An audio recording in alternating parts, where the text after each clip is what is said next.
ரீசெண்டா வந்த ஒரு தரமான தெலுங்கு சீரிஸ் தான் இது. சீரிஸோட பேரு தூதா, தமிழ்ல தூதுவன் அப்படின்ற மாதிரியான வார்த்தை தான் அது. விறுவிறுப்புக்கு பஞ்சமே இல்லாத சீரிஸ் தான் இது. சீன் பை சீன் நம்மள சீட் எட்ஜ்ல வச்சிருப்பாங்க. அடுத்தது என்ன நடக்க போகுதுன்னு ரொம்பவே விறுவிறுப்பா வச்சிருக்கோம். சீரிஸோட ஒன்லைனர் என்னன்னா, பத்திரிகையாளரா இருக்கிற ஹீரோவுக்கு நடக்க போற விஷயங்கள் எல்லாமே ஒரு பேப்பர்ல நியூஸா வரும். நடக்க போறதெல்லாம் எப்படி முன்னாடியே ஒரு பேப்பர்ல வருது, அப்படி நடக்க போறதெல்லாம் முன்னாடியே வர்றதுனால என்னென்ன ஆபத்துக்கள் ஹீரோக்கும் ஹீரோட ஃபேமிலிக்கும் வருது, அதுல இருந்து அவன் தப்பிச்சானா இல்ல எப்படி தப்பிச்சான் அப்படின்றத ரொம்பவே த்ரில்லிங்கா பதப்பதைக்க வைக்கிற சீன்களோட அருமையா எடுத்திருப்பாங்க.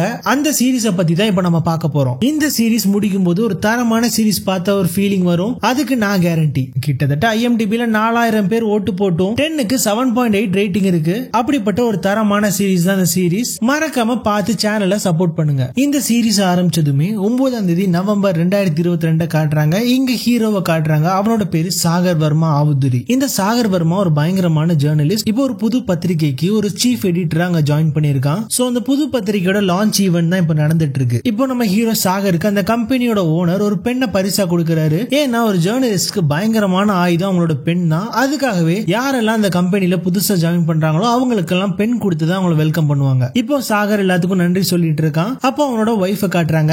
அவங்களோட பேரு பிரியா. அவங்களுமே முன்னாடி ஒரு ஜேர்னலிஸ்டா இருந்தவங்க தான். இப்போ அவங்க ஆக்சுவலா மேட்டர்னிட்டி லீவ்ல இருக்காங்க போல இருக்கு. அவங்களுக்கு ஏற்கனவே ஒரு குழந்தையும் இருக்கு. அந்த குழந்தையோட பேரு அஞ்சலி. இப்போ சாகர் போயிருக்க அந்த புது பத்திரிகையில ரொம்பவே முக்கியமான 2 பேர் அப்படின்ற மாதிரி சொல்லி அம்ரிதான ஒரு லேடியையும் சந்திரமூர்த்தி அப்படின்ற ஒருத்தரையும் காட்டுறாங்க. இப்போ கட் பண்ணினா சாகர் அந்த கம்பெனியோட ஓனர் கிட்ட பேசிட்டு இருக்கான். ஆக்சுவலா அந்த சீஃப் எடிட்டர் போஸ்ட் வந்து சார்லஸ் அப்படின்ற மாதிரி இன்னொருத்தருக்கு தான் கொடுக்க வேண்டியதா இருந்திருக்கும். ஆனா அவனோட மனநிலை சரியா இல்லாததுனால அந்த போஸ்ட் அவனுக்கு கொடுக்க கூடாது அப்படின்ற மாதிரி இந்த சாகர் அந்த கம்பெனியோட ஓனர்கிட்ட சொன்னதுனால அந்த போஸ்டிங் இப்போ இந்த சாகருக்கே கிடைச்சிருக்கும். அதனாலேயே அந்த சார்லஸ்க்கு இந்த சாகர் மேல ரொம்பவே கோவம். இந்த சாகருக்கு கங்கராச்சுலேஷன் சொல்லி ஒரு பூங்கொத்தையும் கொடுத்திருக்கான். ஆனா அந்த பூங்கொத்து கருகி போயிருக்கு. அவனுக்கு கொடுத்திருக்க அந்த லெட்டர்லயே அவனை திட்டி தீர்த்திருக்கான். இத பாக்குற சாகருக்கு இந்த சார்லஸ் இவன் மேல கோவமா இருக்கான் அப்படின்றது நல்லாவே தெரியுது. அந்த சார்லஸ்ன்ற கேரக்டரை பத்தி இனிமேல் தான் காட்டுவாங்க. முன்னாடியே பார்த்த மாதிரி அந்த சந்திரமூர்த்தி அப்படின்ற மாதிரி ஒருத்தங்களை இன்ட்ரோடியூஸ் பண்ணிருப்பாங்க. அவரு வந்து இந்த சாகருக்கு ஆக்சுவலா ஒரு புக்கை பரிசா கொடுக்கறாரு. ஒரு ஜேர்னலிஸ்ட் எப்படி இருக்கணும் அப்படின்றதுக்கான புக்கு தான் அந்த புக்கு. இந்த சந்திரமூர்த்தி ரொம்பவே நேர்மையான ஆளு. இதுக்கு முன்னாடி ஏகப்பட்ட இடத்துல வேலை பார்த்திருக்காரு. ஆனா இந்த இடத்துல அவர் வேலை பார்க்கறது ரொம்ப பெருமையா நினைக்கிறாரு. அதுக்கான காரணம் இந்த மொத்த டீமுமே ஒரு யங்ஸ்டர்ஸ்னால நிறைஞ்ச டீம். சாகர், பிரியா, அப்புறம் உங்க குழந்தை அஞ்சலி எல்லாரும் இப்ப கிளம்புறாங்க வீட்டுக்கு. அவங்களுக்கு ஒரு நாயும் இருக்கு. ஆனா அந்த நாய்க்கு இப்போ வரைக்கும் பேரே வைக்கல, ஏன்னு தான் வச்சிருக்காங்க. அதுக்கான காரணம் இந்த சாகர் என்ன சொல்றாங்கன்னா, இந்த நாய்க்கு என்ன பேர் வைக்கணும் எங்களுக்கு இப்போ வரைக்கும் தெரியல, அதனாலே நாங்க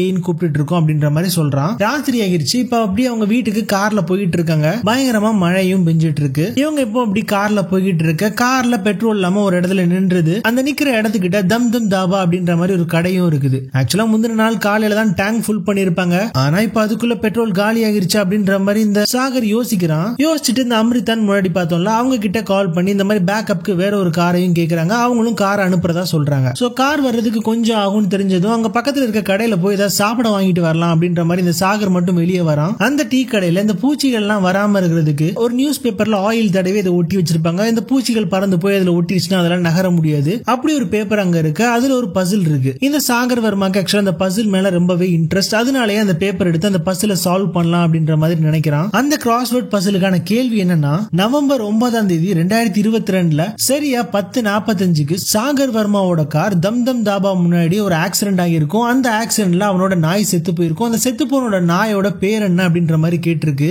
இத பாக்குற சாகருக்கு பயங்கரமா குழப்புது. ஏன்னா இன்னைக்குதான் 9ஆம் தேதி, மணி இப்பதான் 10:42 ஆகுது. இன்னும் 3 நிமிஷம் இருக்கு இந்த டைம் ஆகிறதுக்கு. ஆனா அதுக்குள்ள இது எப்படி பேப்பர்ல வந்துச்சு அப்படின்ற மாதிரி எதுவுமே புரியாம இருக்கிறான். இதை இவன் யோசிச்சுட்டு இருக்க அதே நேரத்துல பிரியாவும் இங்க வந்துடுறா. சோ இப்ப காருக்குள்ள அஞ்சலியும் அவளோட நாயும் மட்டும் தான் இருக்கு. சாகர் ஒரு மாதிரி பதறி போய் நிக்க கரெக்டா 10:45 ஆகிருது. அந்த பேப்பர்ல போட்டிருந்த மாதிரி ஒரு லாரி பயங்கரமான வேகத்துல வந்து இந்த சாகரோட கார்லயே இடிக்குது. வண்டிக்குள்ளேயோ தன்னோட குழந்தை இருக்க பதறி போற சாகர் அங்க இருந்து ஓடி போறான். ஓடி போய் கார் கிட்ட பார்த்தா அங்க ரத்தமா இருக்கு. ஐயோ அப்படின்ற மாதிரி நினைச்சா அந்த காருக்கு பின்னாடி ஒரு இடத்துல தான் ரோட்ல இந்த அஞ்சலி நின்னுட்டு இருக்கா. அப்பதான் தெரிய வருது, முன்னாடியே அந்த நாய் ஆக்சுவலா அந்த அஞ்சலியோட பொம்மையை தட்டி விட்டதுனால அஞ்சலி அந்த பொம்மை எடுக்கிறதுக்கு வெளியில போயிருக்கா. அந்த நேரத்துல அந்த லாரி இடிச்சிருக்கு. அந்த ஆக்சிடென்ட் பண்ண லாரிக்காரன் லாரியில இருந்து இறங்கி அவனோட பெட்ரோல் டேங்க்ல கை வச்சு எதையோ தேடுறான். தேடிட்டு அங்க இருந்து ஓடிடுறான். ஏன்னா அவனுக்கு நல்லாவே தெரியும் ஒரு ஆக்சிடென்ட் பண்ணிட்டு அதுல யாரு செத்து போனான்னு தெரியல, என்ன பிரச்சனை அப்படின்னு சொல்லிட்டு ஓடிடுறான். அதுக்கப்புறம் அங்க ஆம்புலன்ஸ் வந்து அது இதுன்னு எல்லாத்தையும் பாக்குறாங்க. இந்த சாகரோட நாய் ஆக்சுவலா செத்து போயிருச்சு. இப்போ கட் பண்ணினா சாகரோட ஃபார்ம் ஹவுஸ் தான் காட்டுறாங்க.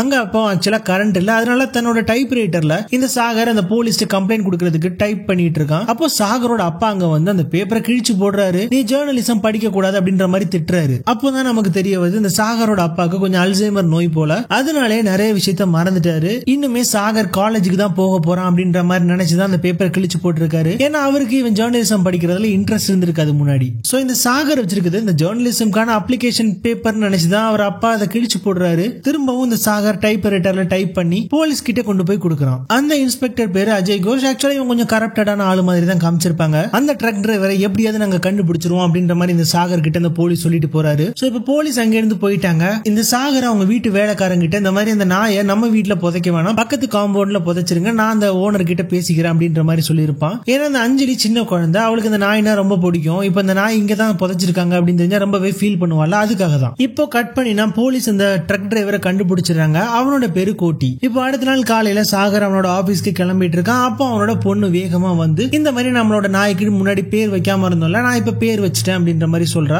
என்னன்னு கேட்டா ஹிப்போபோட்டாமஸ், அதாவது நீரியான அப்படின்ற மாதிரி சொல்றா. அதுக்கான காரணம் அந்த நாய்க்கு எப்பவுமே தண்ணியில விளையாடுறது ரொம்பவே பிடிக்கும், அதனாலதான் அந்த பேரை வச்சேன் அப்படின்ற மாதிரி அந்த பொண்ணு சொல்றா. இந்த அஞ்சலி இது சொன்னதுதான் சாகருக்கு முந்தின நாள் அவன் பேப்பர்ல ஒண்ணு பார்த்தான்ல, அது ஞாபகத்துக்கு வருது. உடனே அந்த டம் டம் தாபா கடைக்கே நேரா போயிடுறான். போயிட்டு அவங்களோட டஸ்ட்பின்ல அந்த பேப்பரை தேடி பார்க்கறான். அங்க அந்த பேப்பரும் இருக்குது. ஏன்னா நேத்து அவன் பார்த்த பேப்பர்ல இந்த நாயோட பேர் என்னன்றதான் கேள்வியா இருந்திருக்கும். அப்ப வர அந்த நாய்க்கு எந்த பேரும் வச்சிருக்க மாட்டாங்க. இன்னைக்கு காலையில தான் அந்த பொண்ணு பேரே வச்சிருக்கா. அந்த பேரை இப்போ ஹிப்போபோட்டாமஸ்னு போட்டு பார்த்தா கரெக்டா அந்த வேர்ட் அதுல மேட்ச் ஆகுது. இத பார்த்ததுமே சாகருக்கு ஒண்ணுமே புரியல. ஏன்னா காலையில தான் அஞ்சலி அந்த பேரே வச்சிருக்கா. அப்பதான் அந்த சாகருக்கு கரெக்டா அந்த சர்வீஸ் சென்டர்ல இருந்து கால் வருது. ஏன்னா முந்தின நாள் இவனோட வண்டி ஆக்சிடென்ட் ஆயிடுச்சு, அதை சர்வீஸ்க்கு விட்டுருப்பான் போல. அப்போ அந்த வண்டியோட பெட்ரோல் டேங்க்ல யாரோ ஓட்ட போட்டிருக்காங்க அப்படின்ற மாதிரி சொல்றாங்க.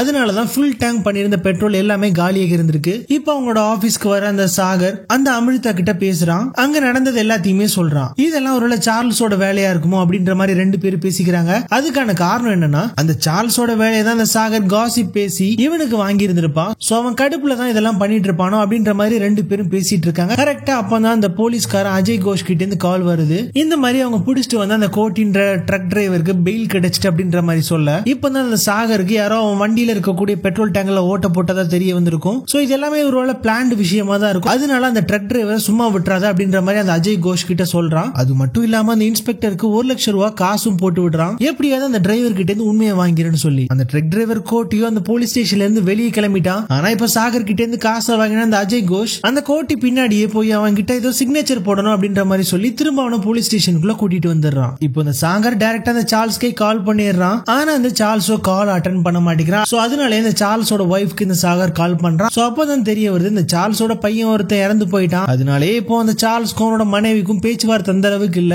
அந்த சார்ல்ஸ் அவனோட ஃபார்ம் ஹவுஸ்ல தான் இருப்பான் அப்படின்ற மாதிரி அவனோட ஒய்ஃப் சொல்ல, சாகரும் இந்த சார்ல்ஸோட ஃபார்ம் ஹவுஸ்க்கே போறான். வீட்டுக்குள்ள இந்த சாகர் போறதுக்கு முன்னாடி வெளியே பார்த்தா யாரோ ஒருத்தன் ஒரு பைக்ல ஒரு மஞ்சள் கலர் கோட் போட்டுட்டு நிக்கிற மாதிரி இருக்கு. சாகர் பார்த்ததும் அந்த வண்டி அங்க இருந்து கிளம்பிடுது. இப்ப இந்த ஃபார்ம் ஹவுஸ்க்குள்ள போற சாகர் உள்ள பார்த்தா பேப்பர் துண்டுகளா ஏகப்பட்டது கிடக்குது. இப்ப மேல இருக்கிற ரூமுக்கு இந்த சாகர் போனா அங்க சார்ல்ஸ் கையில ஒரு நாட்டு துப்பாக்கி இருக்கு. ரொம்பவே ஒரு மாதிரி சோகமா இருக்கிற மாதிரி தான் இருக்கான். அந்த ரூம் ஃபுல்லா பேப்பராவும் இருக்கு. சாகர் கிட்ட அவன் என்னலாமோ பேசுறான். ஆனா சாகருக்கு எதுவுமே புரியல. ஆனா கடைசியா அவன் ஒரு வார்த்தை சொல்றான், இந்த மாதிரி உன்னோட கார் ஆக்சிடென்ட் ஆகிறதுக்கு முன்னாடி உனக்கு ஏதாவது பேப்பர் வந்துச்சா அப்படின்ற மாதிரி கேட்க, இதை கேட்ட சாகர் ஷாக் ஆகுறான். உனக்கு எப்படி தெரியும் அப்படின்ற மாதிரி கேட்க, அவ்வளவுதான் இனிமேல் உன்னால ஒண்ணுமே பண்ண முடியாது, உன்னோட குடும்பம் மொத்தமும் கொஞ்சம் கொஞ்சமா சாக போகுது அப்படின்ற மாதிரி அந்த சார்ல்ஸ் சொல்றான். இந்த சார்ல்ஸோட கையிலயும் ஒரு பேப்பர் துண்டு இருக்கு. இதெல்லாம் நிப்பாட்டுறதுக்கு என்ன வழி அப்படின்ற மாதிரி சாகர் கேட்க, இதுக்கெல்லாம் ஒரே வழிதான் அப்படின்ற மாதிரி சொல்லிட்டு இருக்கும் போது திடீர்னு அந்த நாட்டு துப்பாக்கியை வச்சு இந்த சார்ல்ஸ் அவனோட தலையில அவனே சுட்டு செத்துறான். அப்படி சுட்ட ரத்தம் இந்த சாகர் மேலேயும் தெரிச்சு இந்த சாகர் ஷாக்ல நிக்கிறான். அதோட எபிசோட் 1 முடியுது. இப்போ செகண்ட் எபிசோட ஸ்டார்ட் பண்ணதுமே இந்த சார்ல்ஸோட பாஸ்ட் தான் காட்டுறாங்க.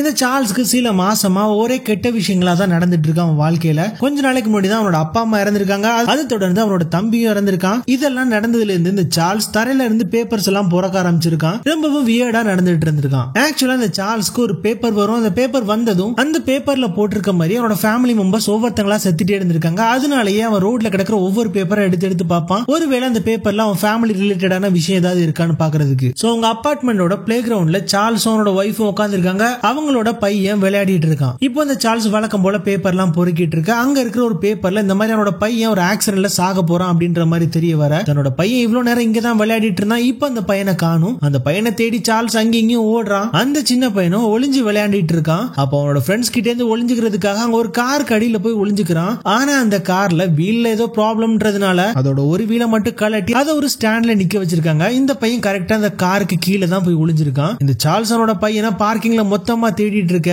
திடீர்னு ஒரு பயங்கரமான சத்தம். என்னன்னு பார்த்தா அந்த வீல் இல்லாம சப்போர்ட்ல நின்ன கார் அந்த பையன் மேல விழுந்து அந்த பையன் நசுங்கி இறந்து போயிட்டான். இப்ப பிரச்சனை காட்டுறாங்க. அவனோட கண்ணு முன்னாடியே அந்த சார்ல்ஸ் செத்து போனதுனால ஒரு மாதிரி பதறி போய் வீட்டுக்கு வரான் அந்த சாகர். இப்ப ராத்திரி வேற. இப்ப சாகரோட ஒய்ஃபும் அவனோட குழந்தையும் தூங்கிட்டு இருக்கு. இவனே வாஷிங் மிஷின்ல போய் அவனோட ட்ரெஸ் எல்லாம் துவைக்க போட்டுறான். ஏன்னா அந்த ட்ரெஸ் எல்லாமே ரத்த கரையா இருக்கு. முன்னாடி அந்த சார்ல்ஸ் சாகிறதுக்கு முன்னாடி அவன் கையில ஒரு பேப்பர் வச்சிருந்தால அந்த பேப்பரை இவன் எடுத்துட்டு வந்திருப்பான். இப்ப அந்த பேப்பரை ஓபன் பண்ணி பார்த்தா அந்த சார்ல்ஸ் துப்பாக்கியை வச்சு சுட்டு சாகும்போது எப்படி இவன் பின்னாடி நின்னானோ அதே மாதிரி ஒரு டிராயிங் அந்த பேப்பர்ல இருக்கு. இத பார்த்த சாகருக்கு ஆச்சரியம் தாங்க முடியல. இது எந்த அளவுக்கு அக்யூரேட்டா இருக்கு அப்படின்னா இந்த சாகர் ஆக்சுவலா அன்னைக்கு காலையில போட்டுட்டு போகும்போது ரெண்டு வேற வேற சாக்ஸ் போட்டுட்டு போயிருந்திருப்பான். அந்த டீடைல் முத கொண்டு அந்த பேப்பர்ல வரைஞ்சிருக்க டிராயிங்ல கரெக்டா இருக்கு. இது என்ன மாதிரியான விஷயம்னே தெரியாத சாகர் குழம்பி போய் முழிக்கிறான். இந்த சார்ல்ஸ் செத்து போன நியூஸ் போலீஸ்க்கு எல்லாம் தெரிய வர ஒரு ஹையர் அபிஷியல் போலீஸ் ஆபீசர் இருக்காங்க. அவங்களோட பேரு கிராந்தி. அவங்க தான் இந்த கேஸ் எடுத்துக்கிறாங்க. அவங்களுக்கு சப்போர்ட் பண்ணதுக்கு ரங்கா அப்படின்ற மாதிரி ஒரு போலீஸ் இருக்காரு. இந்த சார்ல்ஸ் செத்து போன இடத்துல போய் அந்த கிராந்தி பார்க்க அங்க சுத்தி சதறி இருக்கிற ரத்தத்தை எல்லாத்தையுமே பார்த்துட்டு இருக்காங்க.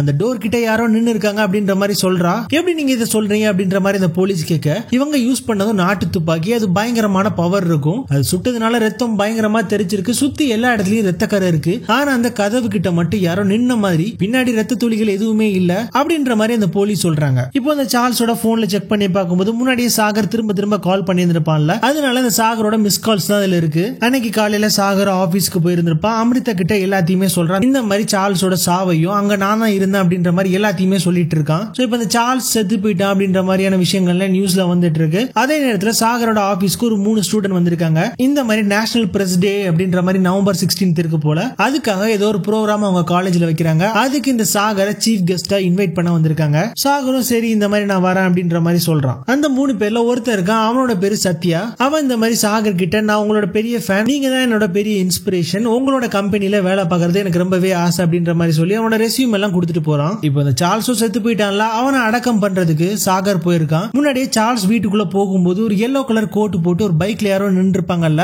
அதே உருவம் இங்கேயும் நின்று இந்த சாகரை பார்த்துட்டு இருக்கு. உடனே சாகரும் அங்கிருந்து வேகமா போய் பாக்குறான். ஆனா அதுக்குள்ள அந்த கோட் போட்ட உருவம் அங்கிருந்து போயிருச்சு. இந்த சார்ல்ஸோட இறுதி அஞ்சலி எல்லாம் முடிஞ்சதுக்கு அப்புறம் சாகர் அவனோட பிளாட்டுக்கு வரான். அங்க பார்த்தா அந்த கிராந்தி ஆபீசர் இருக்காங்க. அவங்க டைரக்டா பாயிண்ட்க்கு வந்துறாங்க. இந்த மாதிரி சார்ல்ஸோட கேஸை நான் தான் இன்வெஸ்டிகேட் பண்ணிட்டு இருக்கேன். அவர் செத்து போன அன்னைக்கு கரெக்டா உங்க மொபைல்ல இருந்து 4 மிஸ் கால் வந்திருக்கு அப்படின்ற மாதிரி கேக்குறாங்க. ஆமா நான் தான் கால் பண்ணேன். அவரோட மென்டல் கண்டிஷன் கொஞ்ச நாளா சரியில்லை, அதனாலதான் அவரை என்கொயர் பண்றதுக்கு நான் கால் பண்ணேன் அப்படின்ற மாதிரி இந்த சாகர் சொல்றான். இந்த சாகர் வீட்டுக்கு வரதுக்கு முன்னாடி வர அவனோட ஒய்ஃப் பிரியா கிட்ட தான் இந்த கிராந்தி பேசிட்டு இருந்திருப்பாங்க. நேத்து நீங்க வீட்டுக்கு வந்ததும் உங்களோட துணிகளை நீங்களே வாஷ் பண்ணிக்கிட்டீங்களா அப்படின்ற மாதிரி கேக்குறா. இதை கேட்கிற சாகரோ கொஞ்சம் யோசிக்கிறான். புதுசா சில பிரிண்டிங் மிஷின்ஸ் எல்லாம் எங்களோட ஆபீஸ்ல வந்துச்சு. அதோட ஆயில் கரை எல்லாம் கொஞ்சம் ட்ரெஸ்ல ஆயிருச்சு. அந்த எண்ணெய் கரைகள் எல்லாம் இமீடியட்டா வாஷ் பண்ணலாட்டி போகாது இல்ல, அதனாலதான் நானே அதை வாஷ் பண்ணேன். அதுவும் இல்லாம அவ பிரெக்னெண்டா இருக்கா, சோ அவளுக்கு நான் ஹெல்ப் பண்ணணும் அப்படின்ற மாதிரி நினைச்சேன் அப்படின்ற மாதிரி எல்லாம் இந்த சாகர் சொல்லிட்டு இருக்கான். இருந்தாலும் இந்த சாகர் மேல கிராந்திக்கு கொஞ்சம் டவுட் வருது. சோ நேத்து நீங்க உங்க ஆபீஸ்ல தான் இருந்தீங்கன்றதுக்கு ப்ரூஃப் ஏதாவது இருக்கா, நான் உங்களுக்கு கால் பண்ணி கேட்டா அவங்க இதே தான் சொல்லுவாங்களான்னு கேட்டா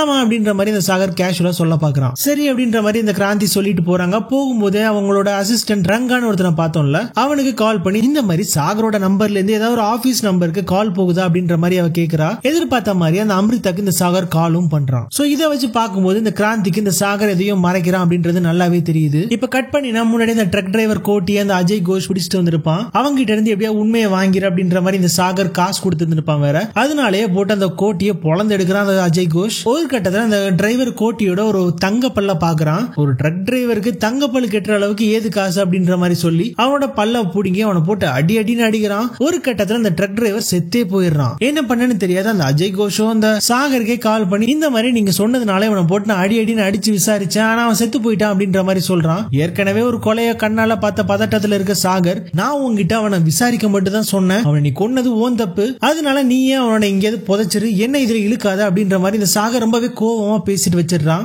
இந்த சாகர் ரொம்பவே அரகண்டா பேசினதுனால அது அஜய் கோஷ் கோவப்படுறான். கோவப்பட்டு இந்த சாகரோட ஃபார்ம் ஹவுஸ்ல இருக்க ஜெனரேட்டர் ரூம்ல இந்த கோட்டியோட பாடியை கொண்டு போய் போட்டுறான். போட்டுட்டு சும்மா இல்லாம சாகருக்கு கால் பண்ணி இந்த மாதிரி நான் டெட் பாடியை உன்னோட ஃபார்ம் ஹவுஸ்ல போட்டேன், இனிமேல் அதை புதைக்கிறது உன்னோட வேலை அப்படின்ற மாதிரி சொல்லிடுறான். என்ன பண்ணனு தெரியாத சாகர் இப்ப மிட் நைட் வேலை ஆயிருச்சு. இருந்தாலும் உன்னோட ஃபார்ம் ஹவுஸ்க்கு போய் அங்க இருக்க ஜெனரேட்டர் ரூம்ல இருக்க அந்த கோட்டியை பார்க்க போறான். அப்பதான் தெரிய வருது அந்த கோட்டி அப்ப முழுசா சாகல, ரொம்பவே முடியாம தள்ளாடி தள்ளாடி நடந்து வந்துட்டு இருக்கான். இருட்டுல அவனை பார்த்த அந்த சாகர் பயத்துல அவனை பிடிச்சு தள்ளி விட அங்க ஒரு கூர்மையான ஒரு பொருள்ல போய் இந்த கோட்டி குத்தி செத்து போயிடுறான். இந்த கோட்டியோட உடம்பு ஒரு கூர்மையான இடத்துல போய் குத்துச்சுல, அந்த இடத்துல இருந்து இப்ப ஒரு பேப்பர் எடுக்கிறான். இருக்கிற அந்த சாகர். அதோட இந்த எபிசோட் 2 முடியுது. மீதி இருக்கிற எபிசோட் எல்லாமே ஒவ்வொரு நாளும் வந்துடும். மறக்காம சேனலை செக் பண்ணி பாருங்க. ரொம்பவே விறுவிறுப்பா போற இந்த சீரிஸோட மீதி எபிசோட்ஸ் அடுத்த வீடியோஸ்ல பார்க்கலாம். மறக்காம நோட்டிபிகேஷன் பட்டனை பிரஸ் பண்ணிக்கோங்க. அப்பதான் அடுத்த வீடியோஸ் போடுறப்ப நோட்டிபிகேஷன் வரும். அடுத்த எபிசோட்ல பார்க்கலாம். Until then, நான் உங்க narrator. This is narrator's voice over. Peace out.